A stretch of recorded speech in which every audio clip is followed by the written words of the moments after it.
నాగార్జున సాగర్ ఆయకట్టును ఎడారిగా మార్చిన కాంగ్రెస్ పార్టీకి ఓటుతో బుద్ధి చెప్పాలని మాజీ మంత్రి సూర్యాపేట ఎమ్మెల్యే జగదీష్ రెడ్డి అన్నారు.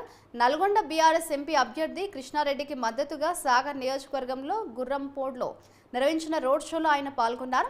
సాగర్ ప్రాజెక్టులో నీళ్లు ఉన్నా కాంగ్రెస్ ప్రభుత్వ వైఖరి వల్ల ఆయకట్టు అంతా సర్వనాశనం అయిందన్నారు. సాగర్లో కొత్తగా గెలిచిన ఎమ్మెల్యేకు తలాతోక తెలియదని, ఎందుకు గెలిపించారో ఎవరికీ అర్థం కావడం లేదని జగదీష్ రెడ్డి విమర్శించారు. కేసీఆర్ సీఎంగా ఉన్నప్పుడు సాగర్ ఆయకట్టు కింద చివరి భూములకు నీళ్లు అందించామని, ఒక్క ఎకరం కూడా ఎండనివ్వలేదని అన్నారు. ఆయన మొత్తం 10 తూకాడ 10-15 మంది పోలీసులు పెట్టిండ్రు.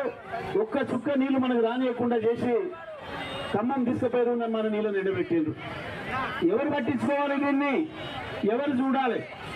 మన ఎమ్మెల్యేలు చూడాలి. మొదలు మన ఎమ్మెల్యే చూసి కొట్లాడాలి. నీళ్ళని తీసుకురావడానికి ముఖ్యమంత్రిని అడగాలి. ఏం పద్ధతిలో పనిచేయాలనో మాట్లాడాలి. కానీ మీరు ఒక ఎమ్మెల్యేని ఎన్నుకున్నారు. పాపం ఏం తెలిసి ఎన్నుకున్నారో తెలియక ఎందుకో ఎన్నుకున్నారు. పాపం భగతులు కాదని చెప్పి ఆయన పెట్టుకున్నారు. ఆయన దగ్గరికి పోయినట్ట మన వాళ్ళందరూ, రైతులందరూ జీపులు వేసుకొని పోయినట. సార్ మనకు నీళ్లు వస్తే, ఒక్క తడి నీళ్ళు ఇస్తే మన నియోజకవర్గంలో 20-30 వేల ఎకరాలు బతికిపోతుంది, లేకపోతే నాశనం అయిపోతున్నాం. ఒకరొకరు 25,000-30 వేలు పెట్టుబడి పెట్టినాం, దెబ్బతింటున్నాం అని చెప్పిపోయింది. పోతే ఈయన ఫోన్ తీసుకొని నాయన కిలో నీళ్ళు అడుగుతున్నారు ఏనడట. ఈ నాయన నీళ్ళు అడుగుతున్నారంటే ఎందుకు ఎమ్మెల్యే చేసుకున్నారు? మీరు ఏం పని చేస్తానని చేసుకున్నారు? ఈ గిట్టోడు కావాలన్నా మనకు ఎమ్మెల్యే అంటే? ఆయన కొట్లాడి నీళ్ళు తెచ్చేటోడు కావాలన్నా?